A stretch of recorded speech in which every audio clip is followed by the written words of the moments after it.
আসসালামু আলাইকুম। কখনো কখনো আমরা যাদের ঘৃণা করি তাদের আসল রূপটা না জেনেই ঘৃণা করি, কারণ দূর থেকে সবাইকেই দানব মনে হয় যতক্ষণ না তুমি তাদের চোখ দিয়ে পৃথিবীটা দেখতে শুরু করো। আজকের গল্পটা এমন দুই শত্রু জাতির যারা বছরের পর বছর একে অপরকে ভয় পেয়েছে, ঘৃণা করেছে, কিন্তু এক অদ্ভুত ঘটনার পর তারা বাধ্য হয় একে অপরের জীবন বাঁচাতে। আর সেখান থেকে শুরু হয় এমন এক যাত্রা যেখানে ঘৃণা ধীরে ধীরে বদলে যায় অনুভূতিতে, আর ভয় বদলে যায় বোঝাপড়ায়। চলুন শুরু করা যাক অসাধারণ অ্যানিমেটেড মুভির গল্পটি। গল্পের শুরুতেই আমরা দেখি এক বিশাল রহস্যময় জঙ্গল, যেখানে বিভিন্ন ধরনের অদ্ভুত সব প্রাণী আর প্রজাতি একসাথে বাস করে। কিন্তু এই সুন্দর জগৎটার ভেতরে একটা বড় সমস্যা ছিল। এখানে প্রায় প্রতিটা প্রজাতি অন্য প্রজাতিকে ভয় পেত আর নিজেদের আলাদা করে রাখত। আর এই জঙ্গলের সবচেয়ে ভয় পাওয়া প্রজাতিগুলোর একটি হলো পুকো। পুকোরা ছোট, দুর্বল আর খুব শান্ত স্বভাবের।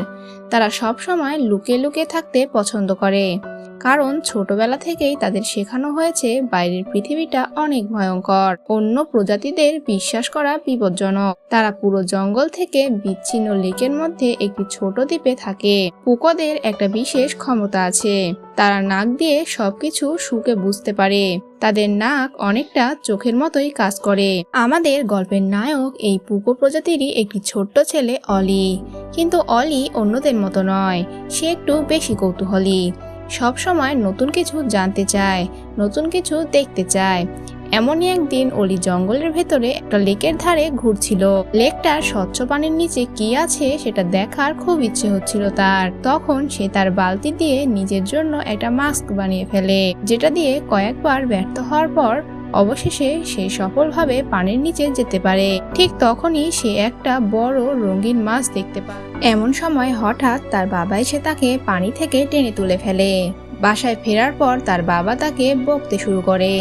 সে বলে, তোমাকে কতবার বলেছি বাইরে যাবে না, অন্য কোনো প্রজাতির সামনে যাবে না, ওদের কাউকে বিশ্বাস করবে না। এরপর সে আরো বলে, আমরা যদি লুকিয়ে থাকি তাহলেই বেঁচে থাকতে পারবো। কিন্তু অলি এসব মানতে চায় না। তখন অলির দাদি তাকে একটা পুরনো গল্প শোনায়। অনেক বছর আগে এই জঙ্গলে সব প্রজাতি একসাথেই বসবাস করত, কারণ তখন সবাই ভয় পেত নেকড়েদের। একলা থাকলে তারা সহজেই শিকার হয়ে যেত। কিন্তু একদিন সবকিছু বদলে যায়। তাদের জঙ্গলে আসে এক অদ্ভুত প্রাণী জো। তারা দেখতে বিশাল হাতির মতো ছিল, সামনে ছিল বড় দুটো শুঁড়, আর শরীরের ওপর যেন পুরো একটা ছোট জঙ্গল। তারা ছিল ভীষণ জ্ঞানী আর দয়ালু। জোরা জঙ্গলের প্রাণীদের এক রহস্যময় উপহার দেয়, এক বিশেষ ধরনের ফুল, যেটা কারোর রূপ আর ভাগ্য বদলে দিতে পারত। কিন্তু এরপর থেকেই সবাই ধীরে ধীরে নেকড়েদের ভয় পাওয়া বন্ধ করে দেয়, আর এটাতেই রেগে যায় নেকড়েদের নেতা। সে নিজের রূপ বদলে ভয়ঙ্কর ফায়ারওলফে পরিণত হয়।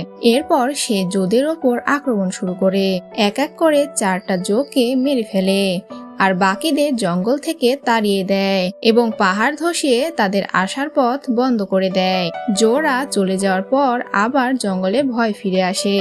সব প্রজাতি আলাদা হয়ে যায়, আর তখন থেকেই সবাই লুকিয়ে লুকিয়ে বাঁচতে শুরু করে। কিন্তু এই গল্প শুনেও অলি খুব একটা ভয় পায় না, কারণ সে এখনো বাইরের পৃথিবীটা দেখতে চায়। সেদিন পুকুদের গ্রামে নতুন ফসল ঘরে তোলার উৎসব হচ্ছিল। তাদের প্রধান খাবার ছিল পিপলেট। শক্ত খোলসের এই ফল খুলে খাওয়ার বিশেষ কৌশল শুধু পুকুরাই জানত। পুরো গ্রামে তখন আনন্দের পরিবেশ। ঠিক তখনই অলি ঝোপের ভেতরে একটা ছোট্ট জেভিনকে দেখতে পায়। জেভিনটা ছিল পাহাড়ে থাকা এক ধরনের পাখি প্রজাতি। ছোট্ট জেভিনটা তখন অলিকেই ভয় পাচ্ছিল।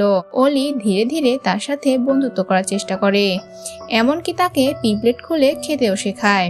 আর কিছুক্ষণের মধ্যেই তাদের বন্ধুত্ব হয়ে যায়। ঠিক তখন সেখানে অলির বাবা চলে আসে। অলি খুশি হয়ে বলে, দেখো বাবা, আমি ওকে ফল খুলে খাওয়ানো শিখিয়েছি।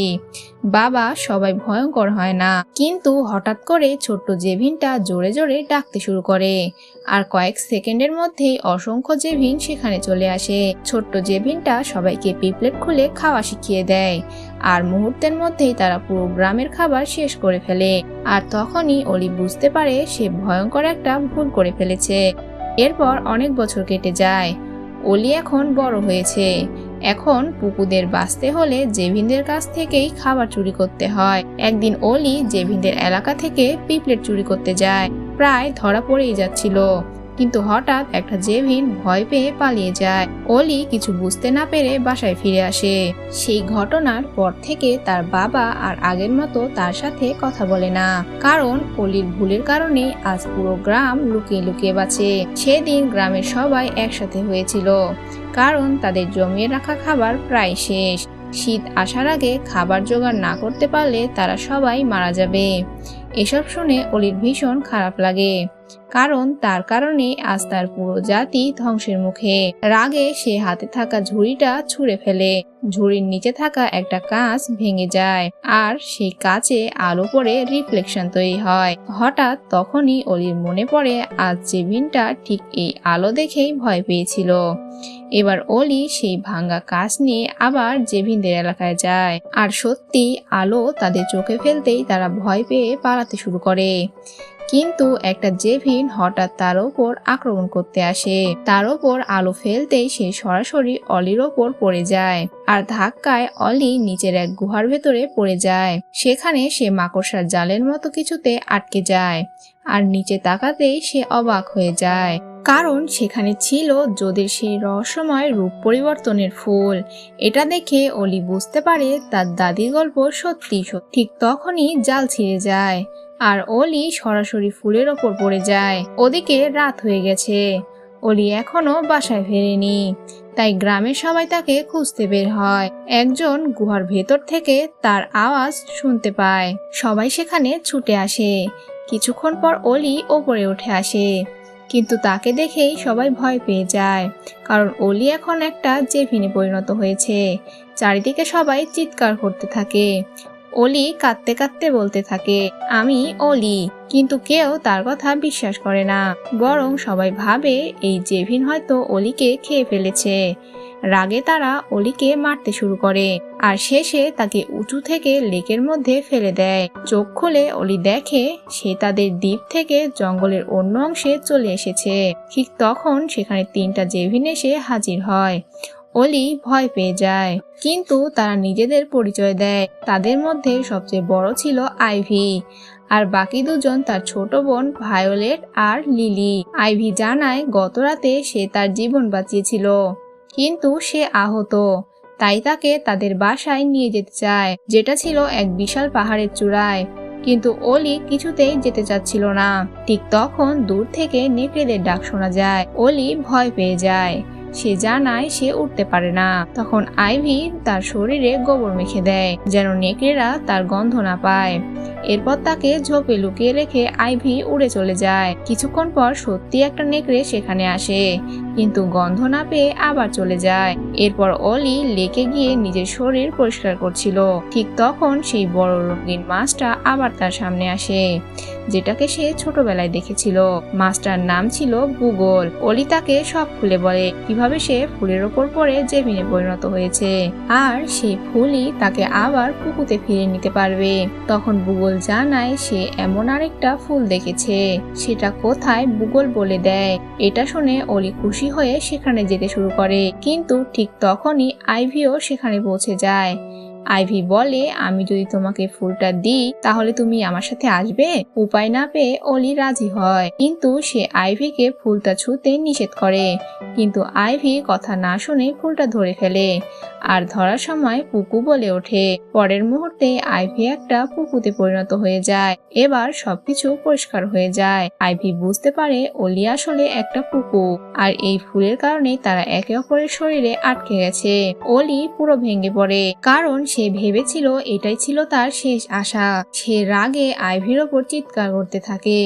তখন আইভি তাকে শান্ত করে বলে তারা আরো ফুল খুঁজবে, কিন্তু অলি আইভিকে তার সাথে নিতে চাচ্ছিল না, কারণ তার মনে হয় জেভিনরাই তার পুরো জাতির জীবন ধ্বংস করেছে। ঠিক তখন আবার বুগল এসে হাজির হয়। অলি দ্রুত তার কাছে গিয়ে আরেকটা ফুলের খোঁজ চায়। বুগল এবার পাহাড়ের ওপরে থাকা আরেকটা ফুলের কথা বলে, আর পুরো কথা শেষ হওয়ার আগে অলি আর আইভি সেই ফুল খুঁজতে রওনা হয়ে যায়। পুলটা ছিল পাহাড়ের একদম ওপরে, আর অলি যেহেতু এখনো উঠতে পারে না তাই বাধ্য হয়ে ওদের হেঁটেই সেখানে যেতে হচ্ছিল। কিন্তু পথের মাঝেই হঠাৎ কয়েকটা নেকড়ে তাদের আক্রমণ করে বসে। অলি আর আইভি প্রাণ বাঁচাতে দৌড়াতে দৌড়াতে একটা গুহার ভেতরে ঢুকে পড়ে, কিন্তু আশ্চর্যের বিষয় হলো নেকড়েগুলো গুহার ভেতরে ঢোকে না, বাইরেই দাঁড়িয়ে থাকে। প্রথমে ব্যাপারটা বুঝতে না পারলেও হঠাৎ আইভি পুকুদের তীক্ষ্ণ নাক দিয়ে ভয়ঙ্কর এক গন্ধ টের পায়। তারা চারপাশে ভালো করে তাকাতেই দেখে পুরো গুহা জুড়ে অসংখ্য রক স্নেক ঘুমিয়ে আছে। এখন তাদের দুই দিকে মৃত্যু, বাইরে নেকড়ে আর ভেতরে সামান্য শব্দ পেলেই জেগে উঠবে ভয়ঙ্কর সাপগুলো। তখন আইভি ধীরে ধীরে বলে, রক স্নেক খুব কম শুনতে পায়, ওরা মূলত কম্পন অনুভব করে। এটা শুনে অলির মাথায় একটা বুদ্ধি আসে। কুকুরদের নাক এতটাই শক্তিশালী যে তারা চোখ বন্ধ করেও গন্ধ দিয়ে আশপাশ বুঝতে পারে। তাই অলি সিদ্ধান্ত নেয় তারা দুজন টিম হয়ে এই সাপের এলাকা পার হবে। আইভি গন্ধ শুকে তাকে বলে দিচ্ছিল কোথায় সাপ আছে, কোথায় পা ফেলতে হবে, আর প্রায় শেষ পর্যন্ত পৌঁছেও যায়। কিন্তু ঠিক তখনই বাইরে দাঁড়িয়ে থাকা নেকড়েগুলো জোরে হাউল করে ওঠে, পুরো গুহা কেঁপে ওঠে, ওপর থেকে পাথর পড়ে আর সব রক স্নেক একসাথে জেগে যায়। এরপর শুরু হয় ভয়ঙ্কর ধাওয়া। অলি আর আইভি প্রাণপণে দৌড়াতে থাকে, কিন্তু গুহার শেষ মাথায় গিয়ে তারা আটকে যায়। সামনে গভীর খাদ, পেছনে অসংখ্য সাপ। আইভি তখন অলিকে উঠতে বলে, কিন্তু অলি আতঙ্কে বলে আমি পারবো না। ঠিক তখনই আইভি তাকে ধাক্কা দিয়ে নিচে ফেলে দেয় আর নিজেও ঝাঁপ দিয়ে তাকে ধরে ফেলে। অলি ভয়ে চিৎকার করছিল, কিন্তু আইভি তাকে সাহস দিতে থাকে, ডানা কিভাবে ছড়াতে হয় শেখায়। আর কিছুক্ষণের মধ্যে অলি সত্যি উড়তে শিখে যায়। দুজন আবার বেঁচে যায়। প্রথমবার আকাশে ওড়ার অনুভূতি পেয়ে অলি যেন সব ভুলে যায়। দুজন মিলে আকাশের উপর দিয়ে উড়তে উড়তে মুহূর্তটা উপভোগ করছিল। সন্ধ্যা নেমে আসছিল, তাই তারা একটা পাহাড়ের ওপর রাত কাটানোর সিদ্ধান্ত নেয়। সেখানে বসে তারা নিজেদের গল্প শেয়ার করতে থাকে। আইভি জানায় জোড়া চলে যাওয়ার পর জেভিনদের মধ্যে ভয়ঙ্কর দুর্ভিক্ষ শুরু হয়েছিল। খাবারের অভাবে একে একে অনেক জেভিন মারা যায়, এমনকি তার বাবা মাও। এরপর ছোট দুই বোনের দায়িত্ব এসে পড়ে আইভির ওপর। একদিন এক ছোট্ট পুকু তাকে পিপলেট খুলে খেতে শিখিয়েছিল, আর সেই কারণেই তারা আজও বেঁচে আছে। এটা শুনে অলির মাথার উপর যেন আকাশ ভেঙে পড়ে, কারণ এতদিন যাকে সে নিজের জীবনের সবচেয়ে বড় শত্রু ভাবত সে আজ তার সামনেই বসে আছে। পরদিন সকালে তারা সেই ঝর্ণাটা দেখতে পায়, যার পেছনে ছিল আরেকটা রূপ পরিবর্তনের ফুল। কিন্তু সেখানে গিয়ে তারা বুঝতে পারে ওটাই আসলে নেকড়েদের আস্তানা। আসলে বুগল তাদের এই কথাটাই বলতে চেয়েছিল, কিন্তু তারা পুরো কথা না শুনেই চলে এসেছিল। ঠিক তখনই বুগলও সেখানে এসে হাজির হয়। বুগল বলে সে নেকড়েদের ওখান থেকে বার করে আনবে, আর এই সুযোগে তারা গিয়ে ফুল নেবে। অলি অবাক হয়ে জিজ্ঞেস করে, তুমি আমাদের জন্য এত বড় রিস্ক কেন নিচ্ছ? তখন বুগল শান্তভাবে বলে, তুমি আমাকে বন্ধু বলেছিলে, তুমি ছাড়া আমার আর কেউ নেই। তুমি যদি নিজের রূপ ফিরে পাও আমি আবার একা হয়ে যাব, তাই আমি চাই আমিও তোমাদের মতো হই। এটা শুনে অলি আর আইভি দুজনই রাজি হয়ে যায়। এরপর বুগল মরা মাছের অভিনয় করে নেকড়েদের সামনে পড়ে থাকে। নেকড়েরা তাকে ধরতে বেরিয়ে আসতেই অলি আর আইভি চুপচাপ ভেতরে ঢুকে পড়ে, কিন্তু ভেতরে গিয়ে তারা দেখে সেখানে মাত্র একটা ফুল আছে, মানে যে কোনো একজনই নিজের রূপ ফিরে পাবে। আইভি ফুলটা নিতে যায়। আইভি বলে সে জ্যাভেন হয়ে গেলে উড়ে গিয়ে আরেকটি ফুল খুঁজবে, কিন্তু এবার অলি তাকে থামিয়ে দেয় আর সব সত্য বলে দেয়। ছোটবেলায় সেই পুকুরটা যে জেভিনদের পিপলেট খোলা শিখিয়েছিল সে ছিল অলি নিজেই। তার সেই এক ভুলের কারণে আজ তার পুরো জাতি ধ্বংসের পথে। সে চিৎকার করে বলে, আমি একবার তোমাদের বিশ্বাস করে সব হারিয়েছি, আর নয়। এটা শুনে আইভিও নিজের ভুল বুঝতে পারে, কারণ পিপলেট পাওয়ার পর তারা শুধু নিজেদের কথাই ভেবেছিল। ঠিক তখনই নেকড়েরা ফিরে আসে, আবার শুরু হয় ধাওয়া। ভয়ে তারা দুজনই একসাথে বুগলকে ডাকতে থাকে। আর ঠিক সেই মুহূর্তেই তারা দুজন একসাথে ফুলের ওপর পড়ে যায়। পরের মুহূর্তে দুজনই বুগল হয়ে যায়। এবার তারা বুঝতে পারে ফুল ছোঁয়ার আগে যার নাম বলা হবে তার রূপই তারা নেবে। আর পড়ে যাওয়ার সময় তারা বুগল বলেছিল, তাই এখন তারা দুজনই বুগল মাছ হয়ে গেছে। বুগল হওয়ার পর অলি আর আইভির মধ্যে মনোমালিন্য থেকেই যায়। তখন বুগল তাদের জানায় এমন একটা জায়গা আছে যেখানে অনেকগুলো রূপ পরিবর্তনের ফুল রয়েছে, কিন্তু সেখানে পৌঁছানো প্রায় অসম্ভব। আর সেখানে যেতে হলে তাদের একসাথে কাজ করা ছাড়া উপায় নেই, তাই তাদের উচিত নিজেদের মধ্যে মিল করে নেওয়া। তখন আইভি চুপচাপ অলির কাছে ক্ষমা চায়। সে স্বীকার করে জেভিনরা শুধু নিজেদের কথা ভেবেছিল। অবশেষে অলিও মেনে নেয় আর তারা তিনজন নতুন যাত্রা শুরু করে। ঝর্ণাটা ছিল ভয়ঙ্কর শক্তিশালী। উপরে উঠতে হলে স্রোতের বিপরীতে সাঁতার কেটে এগোতে হবে, যেটা একা কারো পক্ষেই সম্ভব না। তিনজন একসাথে সাঁতার কাটতে শুরু করে। পথে ছিল তিনটা বিশাল খাদ। প্রথম খাদ কোনোভাবে পার হওয়ার পরেই তাদের ওপর আক্রমণ করে বিশাল পাথরের ভাল্লুক। প্রাণপণে পালিয়ে তারা দ্বিতীয় খাদে উঠে পড়ে, কিন্তু সেখানে গিয়ে তারা থমকে যায়, কারণ ফুলের কাছে আগে পৌঁছে গেছে নেকড়েগুলো। ঠিক তখনই দুর্ঘটনা ঘটে। নেকড়েদের নেতার ছোট্ট বাচ্চাটা পিছলে নিচে পড়ে যায়। সে একটা গাছের ডালে ঝুলেছিল আর নিচে ছিল সেই ভয়ঙ্কর ভাল্লুকগুলো। নেকড়েরা সবাই নিচে নেমে বাচ্চাটাকে বাঁচানোর চেষ্টা করছিল। এই সুযোগে চাইলে অলি আর আইভি ফুল নিয়ে পালিয়ে যেতে পারত, কিন্তু অলি যায় না। সে বাচ্চাটাকে বাঁচাতে যায়। এরপর তিনজন মিলে অনেক কষ্টে বাচ্চাটাকে উদ্ধার করে। এটা দেখে নেকড়েগুলো আর তাদের আক্রমণ করে না, চুপচাপ সরে যায়। অবশেষে অলি আর আইভি একসাথে ফুলের ওপর লাফ দেয়। অলি এবার পুকু হয়ে যায় আর আইভি ফিরে পায় নিজের যে ভিন রূপ। এখন শুধু বুগলের পালা, কিন্তু পরের মুহূর্তেই সবাই অবাক হয়ে যায়, কারণ বুগল রূপ নেয় এক ভয়ঙ্কর ফায়ার ওলফে। তখনই সত্যিটা সামনে আসে। আসলে সেই পুরনো গল্পের ফায়ার ওলফ বুগলই ছিল। অনেক বছর আগে জোদের হারানোর পর জোরা শেষ চেষ্টা হিসেবে অভিশাপ দিয়ে মাছ বানিয়ে ফেলে। আর হাজার বছর ধরে সে অপেক্ষা করছিল এমন কারোর জন্য যে তাকে আবার তার আসল রূপ ফিরিয়ে দেবে। মানে সে শুরু থেকে অলিকে ব্যবহার করেছে। এটা বুঝে আইভি দ্রুত আবার ফুল ব্যবহার করে তাকে থামানোর চেষ্টা করে, কিন্তু ফায়ার ওলফ এক থাবাতেই তাকে গুরুতর আহত করে ফেলে। সে ঘোষণা দেয় এবার আবার পুরো জঙ্গল তার হবে এবং সেখান থেকে চলে যায়। আইভির অবস্থা তখন খুব খারাপ। তাকে বাঁচাতে হলে পাহাড়ের ওপরে জেভিনদের বাসায় নিয়ে যেতে হবে, কিন্তু অলি তো একটা ছোট্ট পুকুর, তার পক্ষে এতদূর যাওয়া প্রায় অসম্ভব। তবুও সে হাল ছাড়ে না। ডালপালা দিয়ে একটা স্ট্রেচার বানায়, সেখানে আইভিকে শুইয়ে নিজে সামনে থেকে টানতে শুরু করে। ধীরে ধীরে কষ্ট করতে করতে সে পাহাড় বেয়ে ওপরে উঠতে থাকে। অনেক দীর্ঘ চেষ্টার পর অবশেষে সে পৌঁছে যায় জেভিনদের বাসায়, আর পৌঁছেই ক্লান্তিতে জ্ঞান হারিয়ে ফেলে। চোখ খুলে অলি দেখে আইভি এখন সুস্থ আর সে নিজেও ঠিক আছে, কিন্তু বাইরে তাকাতেই তারা ভয় পেয়ে যায়। পুরো জঙ্গলে আগুন লেগে গেছে। ফায়ার ওলফ আবার সব পুড়িয়ে দিচ্ছে। তখন সবাই মিলে সিদ্ধান্ত নেয় এবার তারা একসাথে পুরো জঙ্গলকে বাঁচাবে। সব জেভিন পাখি আর অলি বেরিয়ে পড়ে সবাইকে উদ্ধার করতে। তারা সব প্রাণীদের লেকের পাশে নিয়ে আসে, কিন্তু আগুন এত দ্রুত ছড়াচ্ছিল যে সেখানেও নিরাপদ ছিল না। নিরাপদ ছিল শুধু একটা জায়গা, পুকুদের দ্বীপ, কারণ সেটা লেকের একদম মাঝখানে। সবাই অবশেষে দ্বীপে পৌঁছে যায়, কিন্তু ঠিক তখনই ফায়ার ওলফ একটা গাছের গুঁড়িতে ভেসে দ্বীপের দিকে আসতে থাকে। সবাই ভয় পেয়ে যায়। তখন অলি দৌড়ে চলে যায় সেই গুহায় যেখানে সে প্রথম জেভিন হয়েছিল।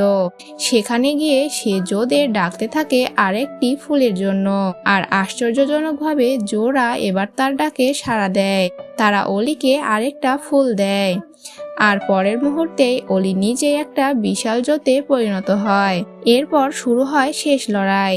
অলি ওলফকে ছুঁড়ে মারে সেই পুরনো বাঁধের ওপর, যেটা দিয়ে সে একসময় জোদের পথ আটকে দিয়েছিল। অলি আবার তাকে ভূগোলে পরিণত করতে চাইছিল, কিন্তু এবার ফায়ার ওলফের আগুন আরো ভয়ঙ্কর হয়ে ওঠে। সে আগের মতো অলির শরীরেও আগুন ধরিয়ে দেয়। তখন অলি বুঝতে পারে হয়তো সে আর বাঁচবে না, তাই শেষ চেষ্টা হিসেবে সে নিজের বিশাল শিকড় দিয়ে পুরো বাঁধ জড়িয়ে ফেলে। তারপর সমস্ত শক্তি দিয়ে সেটা টেনে ভেঙে ফেলে। বাঁধ ভেঙে বিশাল পানির স্রোত নেমে আসে। ফায়ার ওলফ নিচে পড়ে বিশাল পাথরের নিচে চাপা পড়ে যায়, আর অলিও পানির স্রোতে ভেসে হারিয়ে যায়। আইভি অনেক খুঁজেও তাকে আর খুঁজে পায় না। সবাই ধরে নেয় অলি আর বেঁচে নেই। অনেক সময় কেটে যায়। এখন জঙ্গলে সব প্রজাতি একসাথে মিলেমিশে থাকে। পুকু আর জেভিনরা একসাথে পিপলেট সংগ্রহ করে আর একসাথে ভাগ করে খায়। ঠিক তখনই একদিন দূরে দেখা যায় অসংখ্য জো জঙ্গলের দিকে আসছে। সবাই খুশিতে অবাক হয়ে যায়। আইভি উড়ে তাদের কাছে যায়, আর সেখানে গিয়ে সে যা দেখে তাতে তার চোখ ভিজে ওঠে। একটা জোর মাথার ওপর বসে আছে অলি। অলি বেঁচে আছে। সে জানায় জোরাই তাকে বাঁচিয়ে নিয়েছিল। এরপর অলি তার বাবা মায়ের সাথে মিলিত হয়, আর সমস্ত জো মাথা নিচু করে অলিকে সম্মান জানায়। এবং এখানেই শেষ হয় আমাদের আজকের গল্প। ভিডিওটা ভালো লাগলে অবশ্যই একটা সাবস্ক্রাইব করে পাশে থাকবেন। আবার দেখা হবে নতুন কোনো অসাধারণ গল্প নিয়ে।